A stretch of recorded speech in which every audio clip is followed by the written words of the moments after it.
Hi guys, welcome to my channel, Sandra's Homespun Life.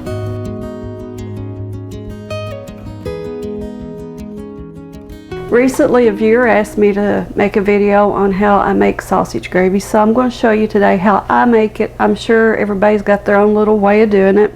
I typically don't measure when I'm making my gravy, but I did try to measure out the milk, and if I need more I'll add to it or whatever. But anyway, so about sausage gravy. Is it healthy? No. Is it good? Yes. Do I eat it all the time? No. Could I eat it all the time? Yes. So let's go ahead and get started on this video, and I'm going to show you how to make unhealthy sausage gravy. That's good. Okay, I have about a 10-inch skillet, and I've had it preheating on about medium-high heat. So because this is a stainless steel pot, I'm going to lightly spray it with some vegetable spray just to coat the bottom. And I've got 1 pound of sausage, and I'm going to add to my skillet. So what I'm going to do is to break up this ground sausage, and I'm going to allow that to fry until it's completely cooked through and no longer pink.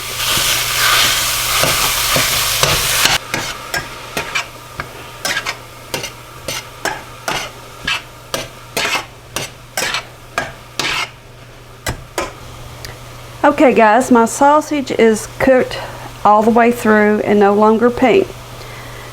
Now when I fry up sausage that doesn't have a lot of fat that cooks out like this, there is some fat that cooked out but not a lot. What I do is add a little bit of shortening. I'm sure you could probably use the oil if you prefer oil. So I just eyeball it and give a big tablespoon of shortening.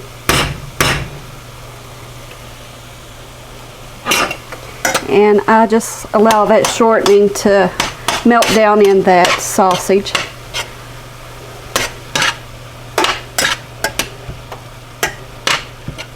And if I think I need a little more, I'll add a little more, because you do need a little bit of fat in the bottom of your skillet to help make your, basically your base for your gravy. So that's not too bad. I might add just a tiny little bit more.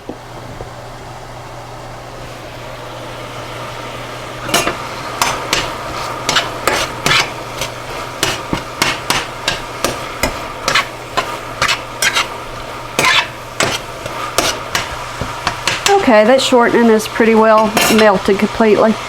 So what I do next is I take a little bit of flour. I use self-rising. I don't think it matters. I think you can use all-purpose as well. And I just lightly sprinkle the flour over my sausage and give that a quick stir. And you want your sausage mixture, once you've added your flour, to be more on the dry side than the wet. So I just keep adding a little bit of flour until I get to that point.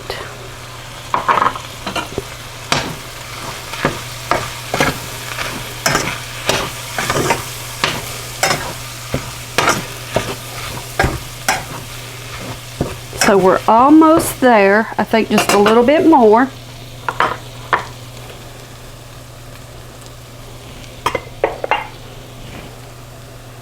And that should probably do it.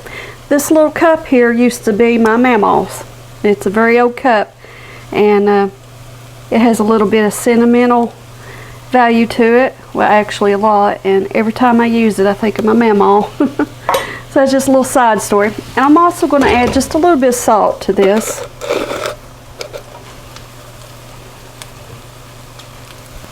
Okay, mix that all together.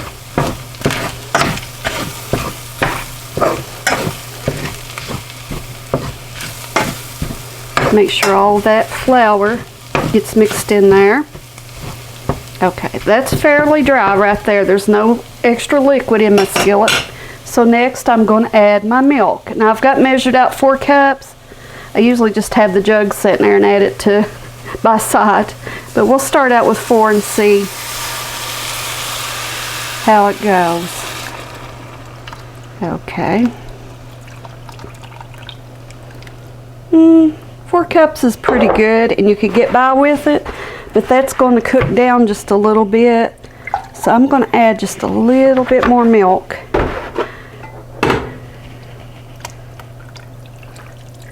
So there's probably another cup of milk right there.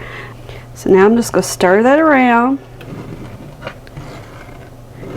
and scrape up all that yummy goodness off the bottom of the skillet.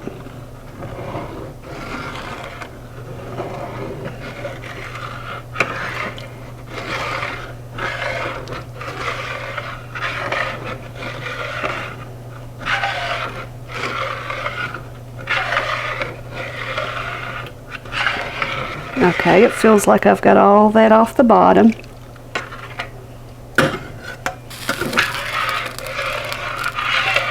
So now I'm going to switch over to a whisk.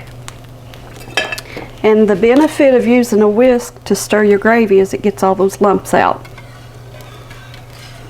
And from here, I'm just going to allow it to cook and thicken to the desired consistency that I like. And then I'll remove it from the heat and it's ready to go. I've already got me some, I call them quickie biscuits, frozen biscuits in the oven. Back when all my kids were younger, I typically made biscuits from scratch, but as I've gotten older and the kids have moved out, I just go with what's quick and easy. And those little frozen biscuits are practically as good as homemade.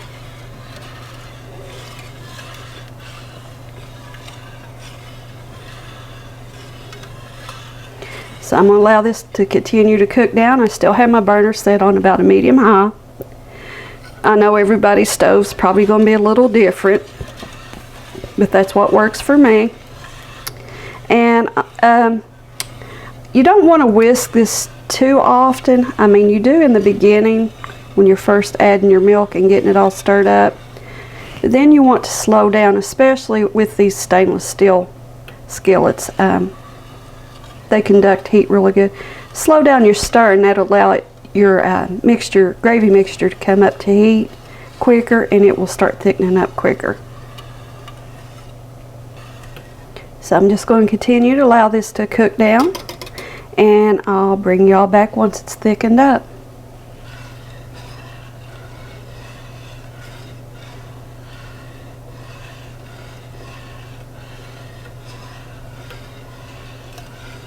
Alright guys, my gravy is starting to get really nice and thick, and as I'm stirring with this whisk, I can feel the resistance getting stronger, which shows that the gravy is starting to thicken up. So once you start feeling it thicken up, it doesn't take very long at all for this to completely thicken up to the right consistency that you're looking for. I like my gravy a little bit on the thicker side. I don't like a watery, runny gravy, but I don't want it to be the consistency of glue or paste. Now if it starts to bubble and boil on you before it gets thick, go ahead and turn your burner down a little bit, because as you can see, this is starting to, and you might need to take it off the burner a little bit and just stir it until it thickens up.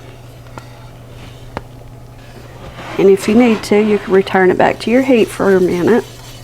Allow it to thicken up a little bit more. I'm going to go ahead and turn my burner off because we're practically there now.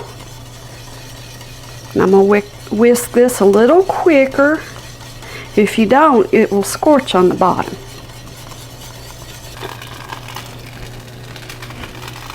And there we have it. It's ready to be removed from the heat and ready to be served up. So I have my gravy ready and set to the side. I got my biscuits out of the oven.